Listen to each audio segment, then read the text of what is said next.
তারা হলো নেতাবিহীন অবস্থায় আছে, কাণ্ডারিবিহীন অবস্থায় আছে। তারা স্বপ্ন দেখে এই আজকে শেখ হাসিনা চলে আসবে, কালকে সজীব ওয়াজেদ চলে আসবে, ওই গণভবনে আবার সেই সানাই বাজবে, আবার সে আনন্দ বাজবে, নহবত বাজবে, তারা সে পোলাও কুরমা কালিয়া কোপ্তা খাবে। এই জিনিসগুলো তাদের একটা স্বপ্নের মধ্যে, কিন্তু নেতা নেই। তখন করে কি, ওই জায়গাতে যদি কেউ একটা স্বপ্ন তৈরি করে দেয়, ওই জায়গাতে কেউ একটা মানে বিমূর্ত প্রতীক তৈরি সেই স্বপ্ন দোষগুণ আর বিচার করে না সেখানে সে ঝাঁপিয়ে পড়ে। এখন চিন্তা করলো যে এই যে তোর আগে যদি 7 জন লোকের একটা লাশ ছবি তৈরি করা যায়, এরকম একটা গীত কবিতা তৈরি করা যায়, এরকম একটা কাহিনী তৈরি করা যায়, এটাকে আবার ইউরোপ আমেরিকাতে দিয়ে যদি বিএনপি সরকারের বিরুদ্ধে একটা নিষেধাজ্ঞা না যায়, তাহলে হয়তো তাদের নেত্রী টুস করে ঢুকে পড়ে যেতে পারে।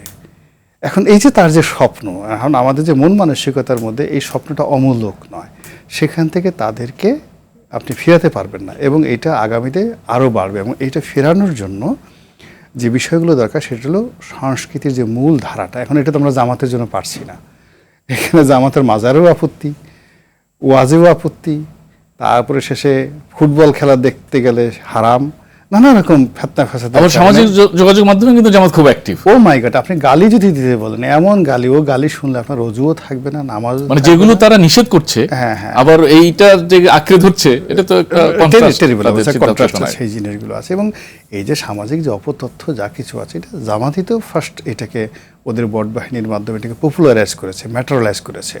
এবং সেই তুলনায় ধরেন জামাতের সেই বিষয়টা এখন আওয়ামী লীগের যারা বট বাহিনী তারা ওইটাকে অ্যাডপ্ট করেছে, ইনহেরিট করেছে। কিন্তু বিএনপি সামহাও প্রথম থেকে এই জায়গাটাতে তারা এখনো মনে হয় যে দুধ দাঁত উঠে নাই এখন পর্যন্ত। বিএনপি যারা লোকজন আছে তারা ফেল করে তাকিয়ে থাকে যে এটা হয় কি করে, হাউ ইট ইজ পসিবল। একটা লোক একটা গালি দেয়, মুহূর্তের মধ্যে যেটা ভাইরাল হয়ে যায়, 1000 লোক হয়ে যায়। এবং এরা বিএনপির লোকজন এখনো শিখেনি যে এত লো প্রোফাইলের লোকের কাছে গিয়ে বড় বড় মানুষ একটা রাজনৈতিক দলের হাতে পায়ে ধরে বসে থাকে, দেশে এবং দেশের বাইরে, তাদেরকে পীর মান্য করে, এবং যার যেখানে স্বার্থ দরকার সেখানে গিয়ে মাথা নোয়ায়। ফলে এই যে একটা ব্যাড কালচার শুরু হয়েছে, আমার কাছে মনে হচ্ছে যে এই ব্যাড কালচারটা আমাদের একটা জাতীয় সমস্যা হওয়ার আগেই সরকারের এটি আইন দিয়ে হবে না, এটাকে সামহাও একটা কনসাসনেস তৈরি করতে হবে, ইনফ্লুয়েন্স তৈরি করতে হবে, যেন সো দ্যাট এই জিনিসগুলোর মানে আপনি একেবারে যাকে বলা হয় মশা মারার মতো যেভাবে কীটনাশক ছিটিয়ে দিতে হবে, ওরকম কীটনাশক ছিটিয়ে দিয়ে। একটি বিষয় লক্ষণীয় দেখেন, যেটা গুজব সেটা একটা পর্যায়ে ফ্যাক্ট চেকারের কাছে ধরা পড়ে যেটা গুজব, কিন্তু ওই যে মানে শীর্ষ নেতৃবৃন্দও যে এটার মধ্যে ঝাঁপিয়ে পড়ে আগে পেছে না দেখে, চেক না করে। আমাদের শুনেন, ফ্যাক্ট চেকিং থেকে শুরু করে এটা ফার্স্ট থিং হলো 99.99% লোক হলো গুজবের পিছনে দৌড় দেয়, আর এটা ফ্যাক্ট চেকিংয়ের পরে দেখা গেল সেটা 0.01% লোক সেটা বিশ্বাস করে এবং রিফ্লেক্ট করে। এখন প্রথম আলো ওই খবরটা অতটা দেখতে চায় না। আপনার পত্রিকা ধরেন আপনি আরটিভির একটা লোগো করে দেখা গেল যে অমুকের অমুক হয়ে গেছে, এখন সব লোক বলো যে হায় আল্লাহ এ কি হলো, এটা কি সম্ভব?